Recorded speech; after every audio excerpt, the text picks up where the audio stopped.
On January 17, 2007, 8 days after Apple had announced the iPhone, Microsoft CEO Steve Ballmer gave an interview to USA Today. The journalist asked him about Apple's new product. Ballmer's response was direct. The iPhone was the most expensive phone ever produced, had no keyboard, and, in his assessment, had no chance of gaining significant market share. The interview was recorded on video. It has been watched tens of millions of times.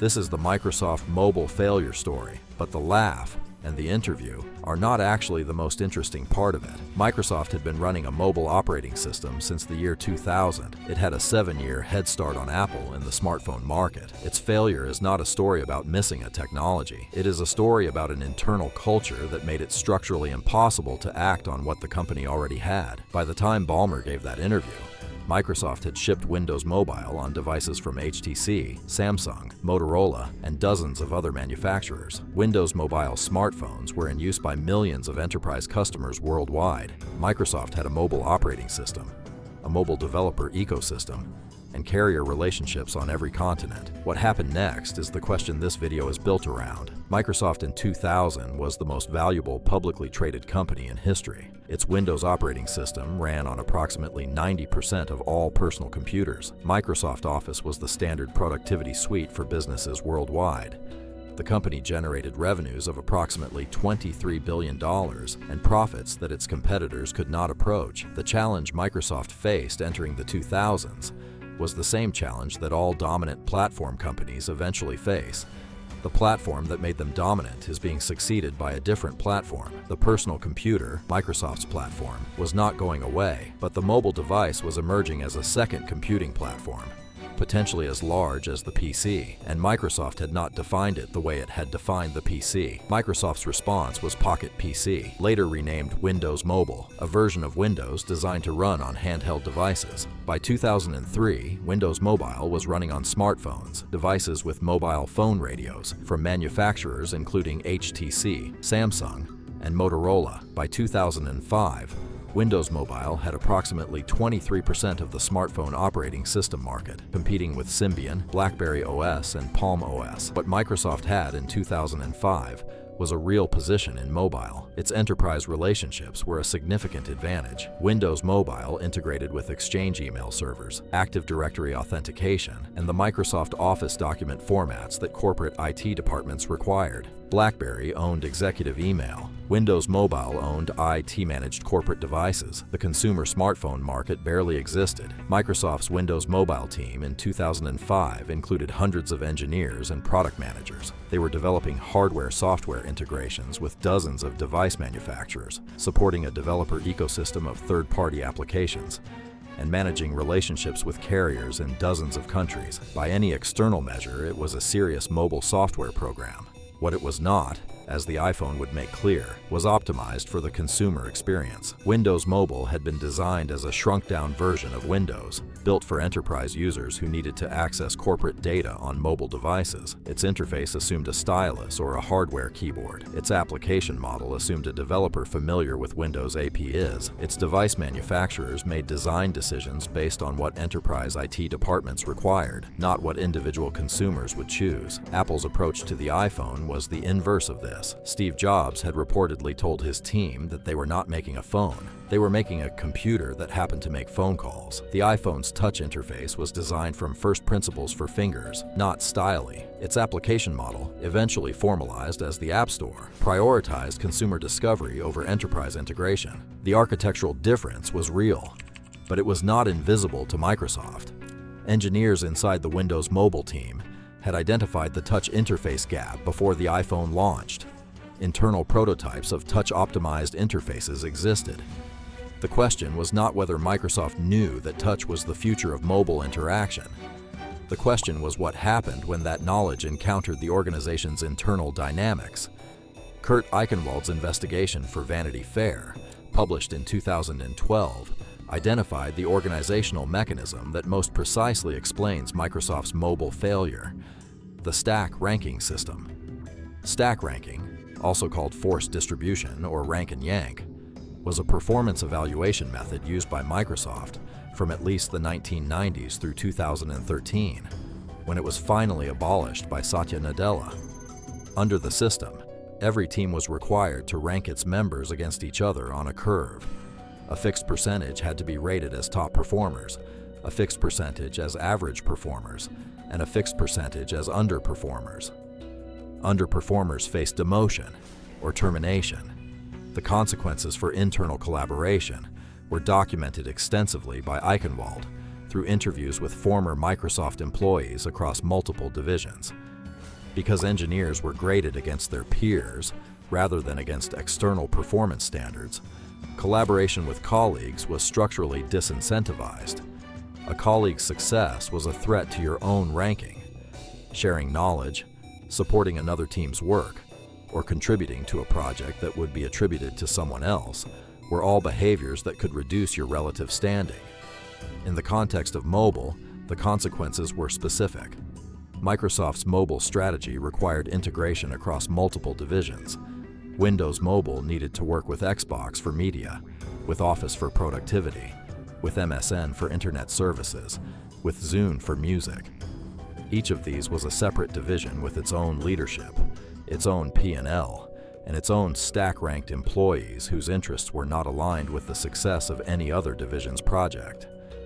Former engineers interviewed by Eichenwald described meetings in which representatives from different Microsoft divisions spent time undermining each other's positions rather than solving shared problems.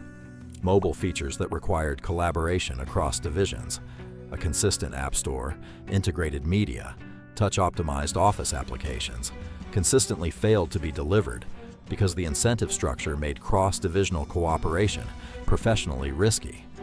The engineers who cooperated with other teams were ranked against peers who had spent the same time building their own visible output. Microsoft's response to the iPhone launched in 2010, 3 years after the iPhone, as Windows Phone 7. The new platform was a significant departure from Windows Mobile. The interface was redesigned from scratch around a Metro tile-based design language, optimized for touch. The developer tools were modernized. The performance on hardware was competitive. The problem was the application ecosystem. By 2010, Apple's App Store contained over 200,000 applications. Google's Android market, launched in 2008, had grown rapidly. Windows Phone 7 launched with a fraction of that catalog, and many of the applications that consumers expected, the social media clients, the games, the productivity tools, were not available or were significantly behind their iOS and Android equivalents. Application developers, facing limited resources, prioritized the platforms with the largest installed bases. The installed base determined the applications. The applications determined whether consumers chose the platform. In February 2011, Nokia's new CEO, Steve Ballmer, who had come to Nokia from Microsoft, announced a partnership with Microsoft to use Windows Phone as Nokia's primary smartphone operating system. The strategic logic was to combine Nokia's hardware manufacturing scale and carrier relationships with Microsoft's software platform. In September 2013, Microsoft announced it would acquire Nokia's Devices and Services division for 5.4 billion euros. By 2015, Microsoft had taken a $7.6 billion impairment charge on the Nokia acquisition, one of the largest write-downs in technology industry history. By 2017, Windows Phone had been officially discontinued. Microsoft's global smartphone operating system market share was less than 1%. Satya Nadella replaced Steve Ballmer as Microsoft CEO in February 2014, 1 month before the Nokia acquisition closed. Nadella's strategic response to the mobile failure was not to double down on Windows Phone. It was to reorient Microsoft's entire strategy around cloud computing, developer services, and cross-platform applications. Under Nadella, Microsoft released Office for iOS and Android, something Ballmer had resisted, and integrated its core products with competing platforms rather than protecting Windows as the exclusive delivery mechanism. The stack ranking system was abolished in November 2013. Microsoft's corporate culture, as described in multiple subsequent accounts, shifted toward collaboration and away from internal competition. Microsoft's market capitalization in 2014, the year of Nadella's appointment, was approximately $300 billion. By 2021, it had exceeded $2 trillion. The company that lost the mobile market became the most valuable company on Earth by building the cloud infrastructure that mobile runs on. The standard version of the Microsoft mobile story focuses on the laugh, a confident CEO dismissing a competitor that went on to define the market. The laugh is real, but it is a symptom, not a cause. Microsoft had the assets, a mobile operating system, carrier relationships, hardware partners, enterprise customers, and engineering talent. What it did not have, as Eichenwald's research documents, was an internal culture that allowed those assets to be combined into something consumers would choose. Stack ranking had created a system in which the best Microsoft engineers were competing with each other to protect their individual ranking, in a market where the winning strategy required them to cooperate. The iPhone was not primarily a better piece of engineering than what Microsoft had.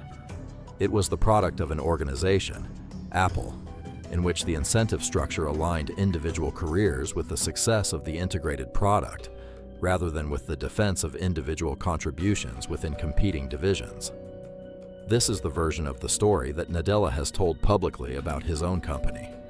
In Hit Refresh, he describes Microsoft's mobile failure as a consequence of a culture that prioritized knowing over learning, where internal competition had replaced the intellectual curiosity that had made Microsoft successful in the first place. His response was not a new product strategy. It was a cultural intervention. The question the Microsoft mobile story leaves open is one about your own organization, not whether it has assets. It almost certainly does. But whether the internal incentive structure allows those assets to be combined in the ways that the competitive environment requires. The gap between what a company has and what it builds is usually not a capability gap. It is a collaboration gap. And collaboration gaps do not show up on org charts. They show up in what gets built and what does not. The comments are open.